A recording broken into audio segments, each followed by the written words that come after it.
Well, this is it, and here we go with another great episode of Inside EMS. I am your host, Chris Cebollero, and I am flying solo today as Kelly Grayson is on the EMS World Tour, assisting with the development and education of the next generation of EMS provider.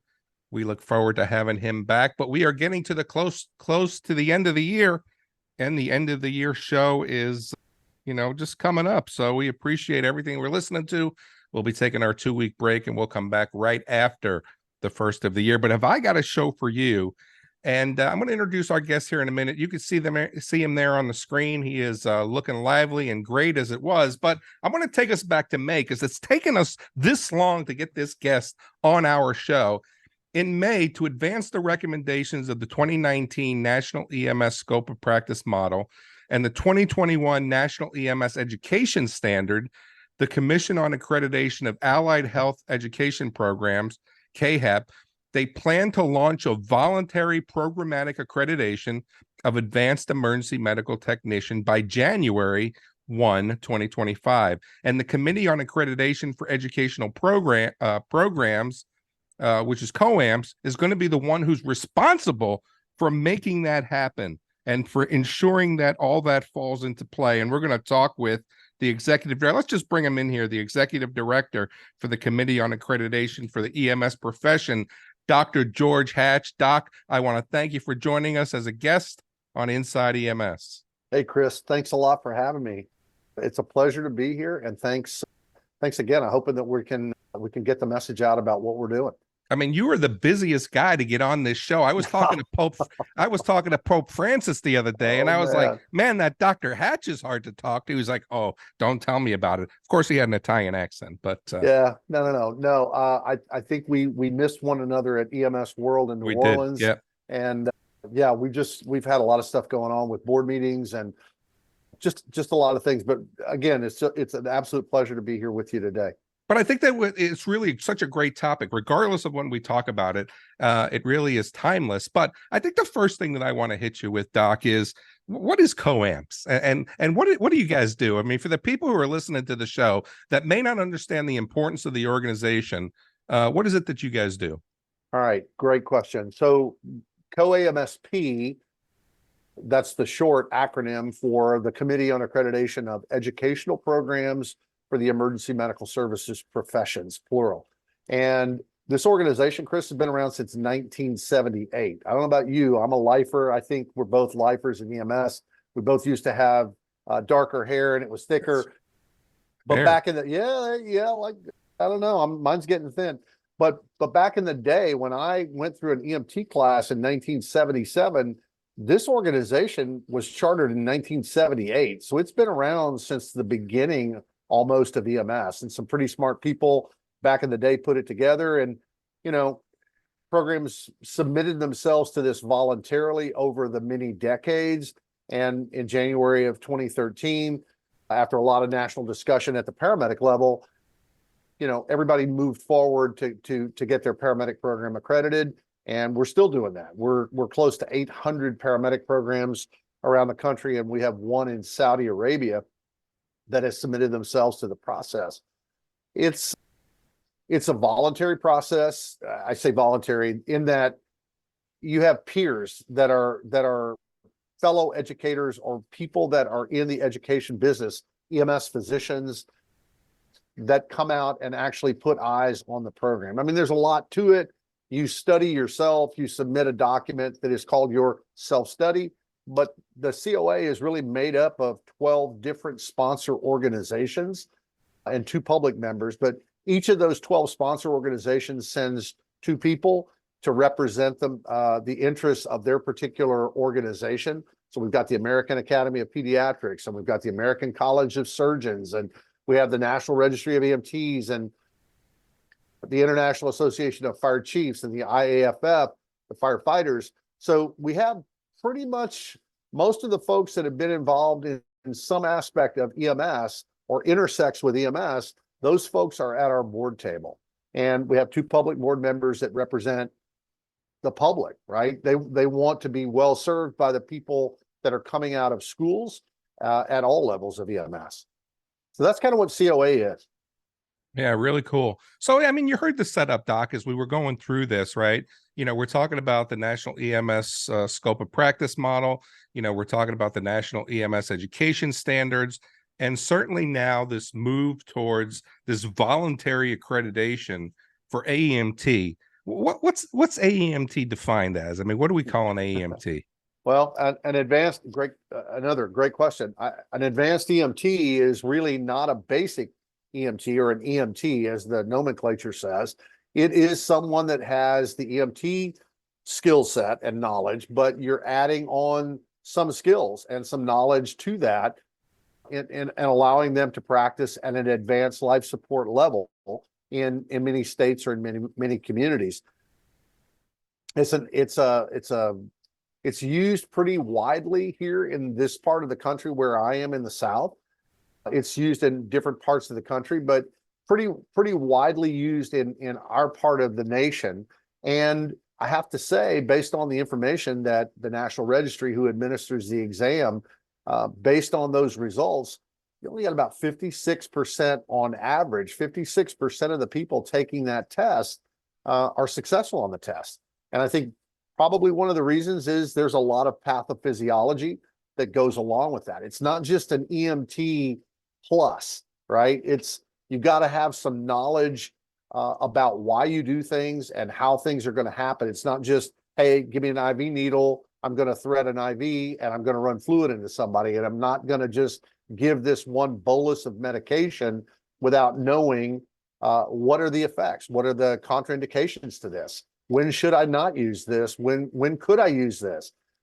Same thing with airway management. So it is an advanced level practitioner, but again, I think it's widely misunderstood. I think that's a great overview. I mean, we go back to the days of basics and intermediates and paramedics, but now when we think about what the future of EMS is going to look like, is it really going to be a lot of paramedics running in ALS vehicles? And we talk about community paramedicine and the different types of things that's going on. So as we now talk about increasing the scope of an advanced EMT, this is really going to fit in nice. But I think the question that I want to ask is, why now? Why make AEMT an accreditation, or why make this change now? What's the thought? Well, I think it's actually a time that is sort of lined up. The stars, if you will, have sort of lined up. I know people are going to say, well, people had this all planned out, and I'd love to be able to tell you, yeah, we had this planned out, but it really didn't work out that way. I guess what I would say is, number one, this is voluntary. And I was called to a meeting of the national EMS stakeholders that represented in 2018 the group that was working on the update of the national EMS scope of practice. And at that report out session, I was asked, as I was listening to the reports, I was asked by the committee if we were to insert a date into this document to ask for a move towards national accreditation for the advanced EMT, do you think you could do it, number one? And number two, do you think you could do it by January 1 of 2025? And my thought about it, my answer at the time to the group was, I don't know if we could do it. We have to take this back to our board of directors. We'll have to talk about it. And we've got several years to look at that. And so that's exactly what we did. They put that date into the document.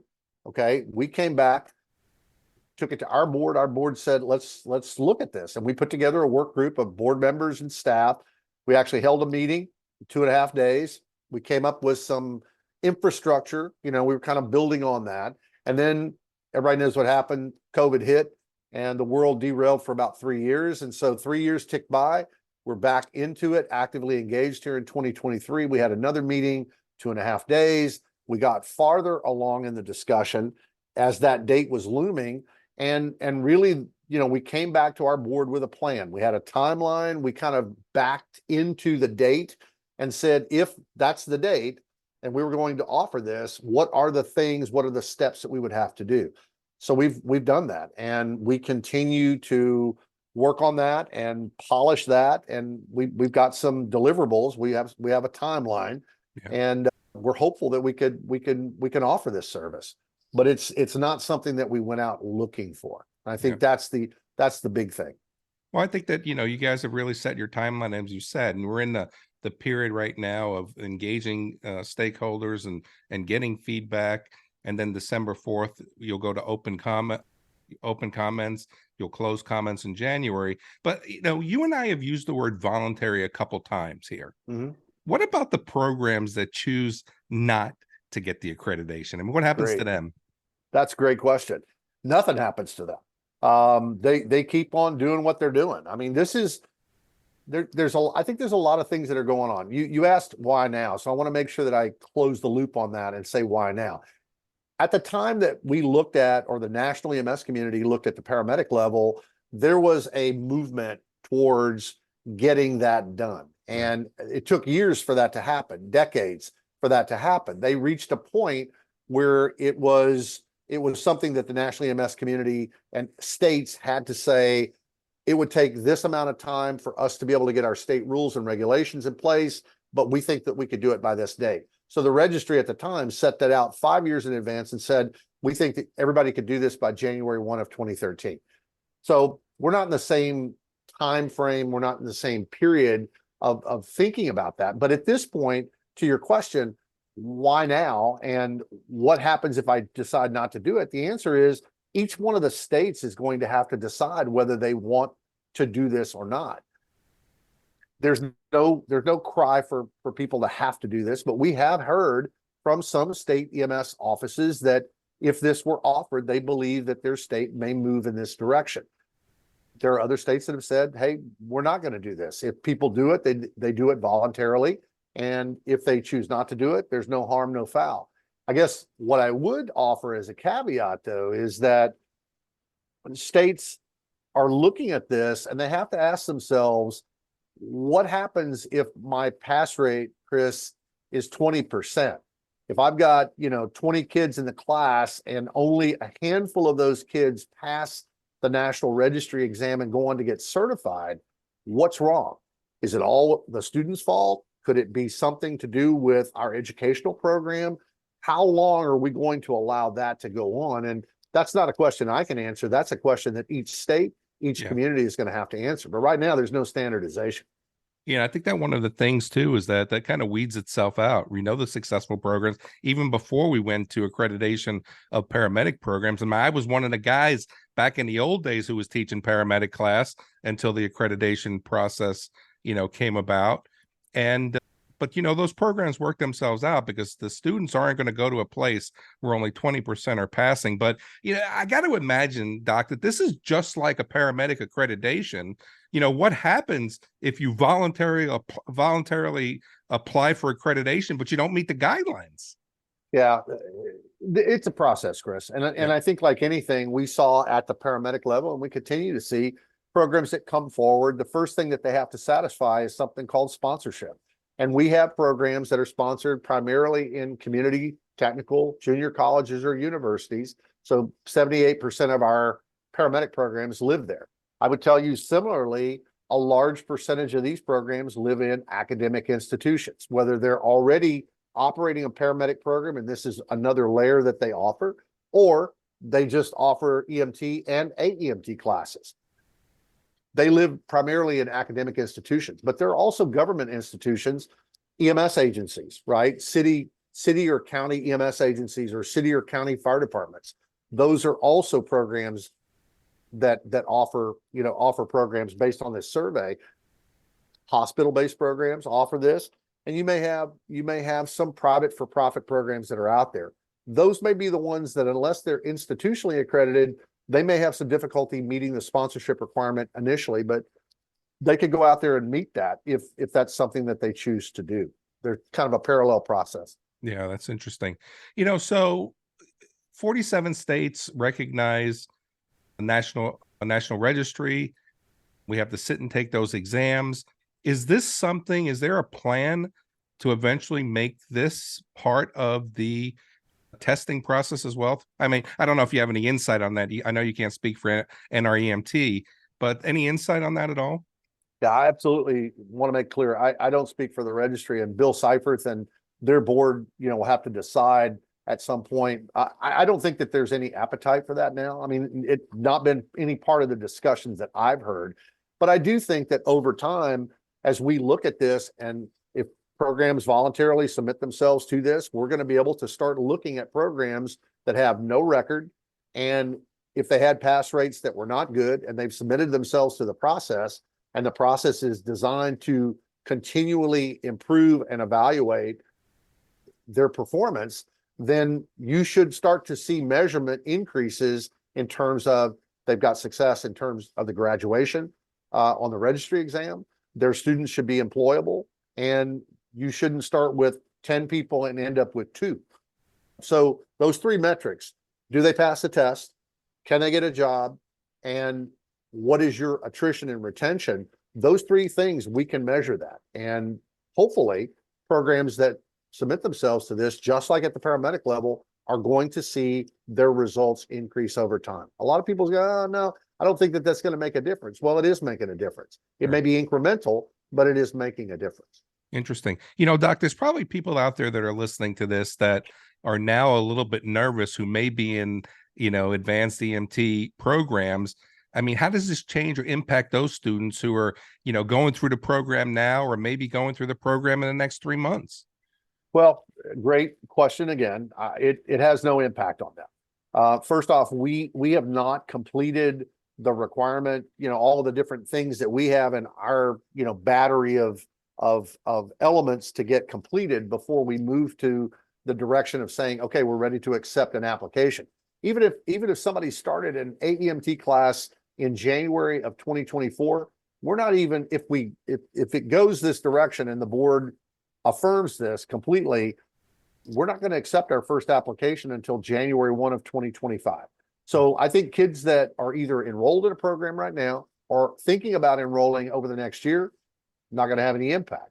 Now, what I would say is, if a student was going to be looking at a program in 2025, does the program submit themselves to it? And the answer is, again, it's going to be a no harm, no foul. If the program subsequently does not gain accreditation through CAHEP or a letter of review from us to move their program through it, unless the state says these kids can't take the test, it's not gonna harm them. Interesting. So is there any thought, so I got to think there's over 500 programs right now in the United States that are teaching AEMT. Have you projected how many you feel will do the voluntary program for accreditation? Yeah, that's again a great point. And I think what we learned from the survey, we launched, I'm looking at the survey right here. We ended up sending out 721 surveys across the nation. We got 317 responses, a 44% that's a good response rate. Yeah. I mean, most people don't take the time to fill out surveys. I think that a large percentage of these programs are aware of the accreditation process. So 2/3 of the people that were surveyed, 65% of these people said, we believe that voluntary accreditation at the AEMT level would possibly benefit our program. And 59% of those programs are likely to submit themselves to that process. So when you look at the numbers, that's pretty formidable. I mean, that's several hundred programs that might voluntarily submit themselves to this process.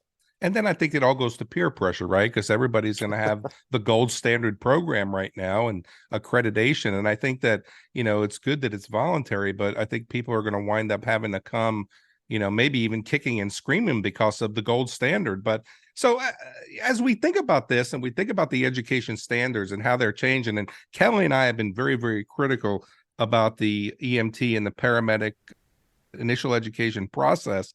But do you see that this could be something that EMT education moves to as well?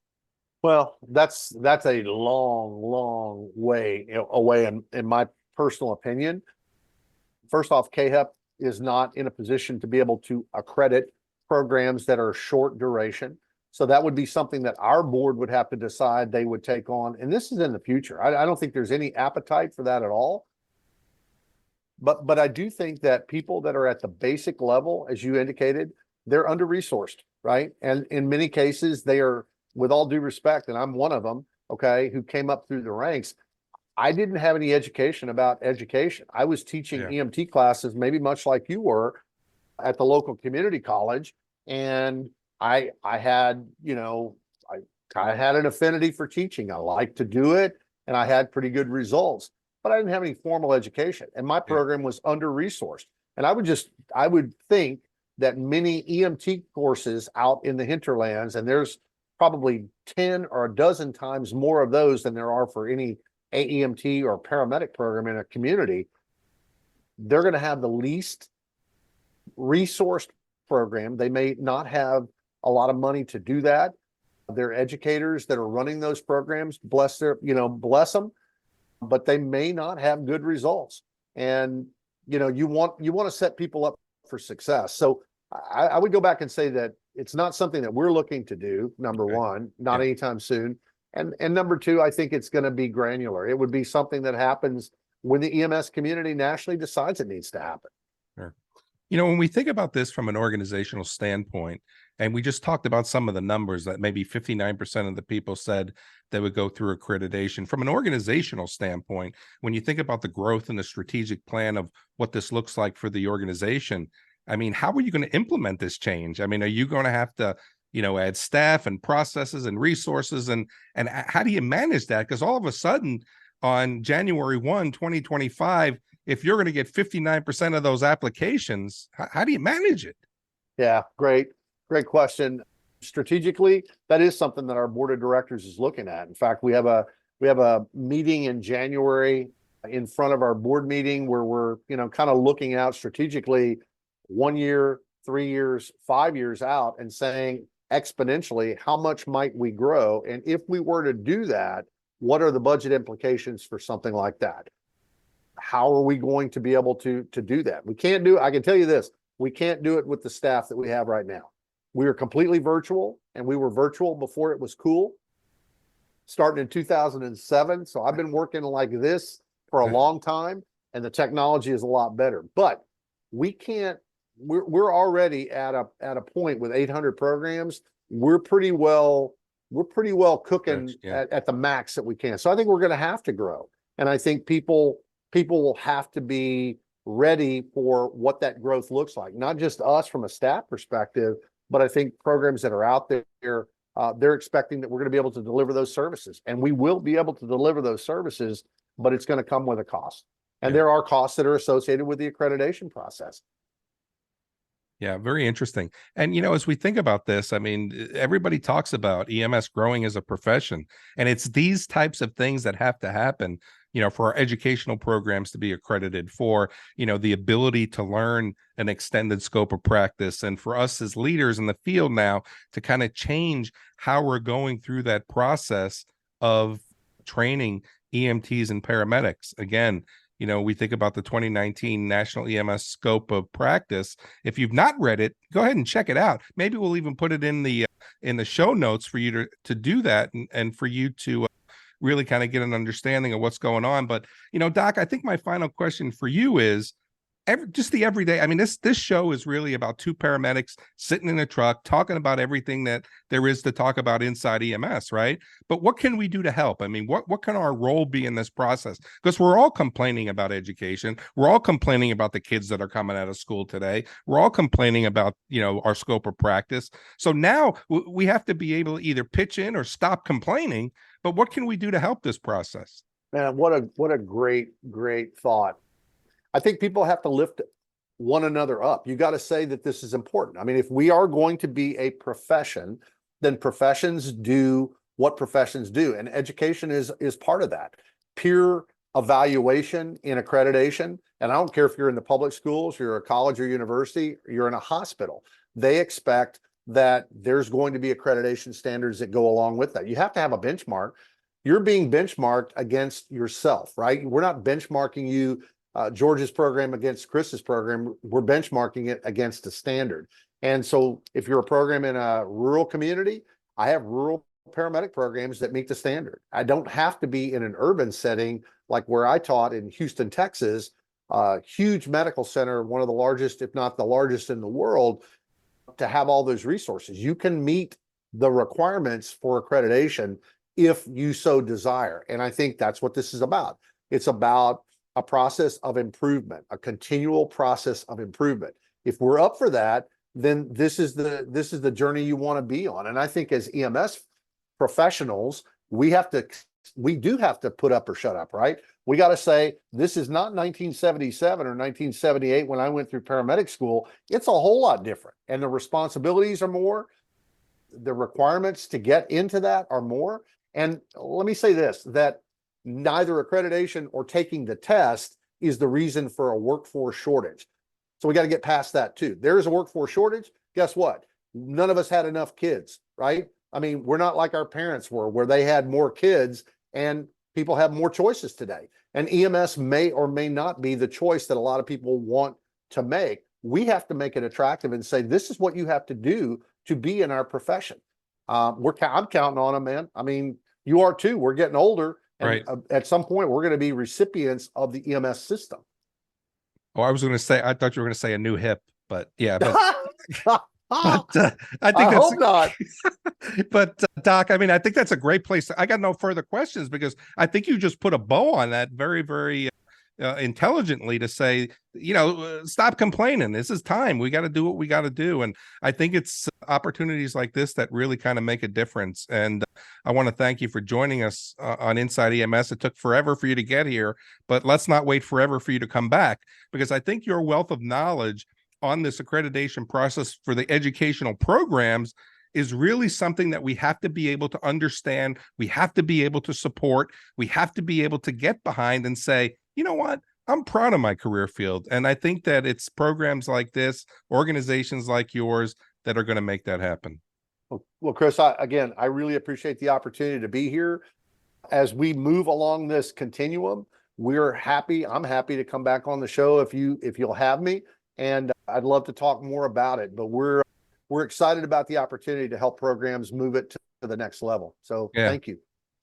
And everybody out there, I mean, you've heard the show, right? I mean, so what are your thoughts about the accreditation process? Is it just another way for you to feel that, they're trying to stick it to the man? Or is this something that really is going to make a difference in EMS? I contend this is going to make a difference in EMS, because we keep saying, when is this going to happen? What about? And how are we going to? And who's going to do it? Well, now things are starting to happen. And if we call EMS our profession, which we do right now, and maybe you don't want to be an EMT and a paramedic forever, but you're in the career field now, we've got to be able to be stewards of our career field and ensure that the career field is better than we left it when we started. So I'd like to know your comments, your questions, your concerns. Go ahead and email us at the show at EMS1.com. For Kelly Grayson, I'm Chris Cebollero and Dr. George Hatch, and I look forward to chatting with everyone again real soon. Bye now.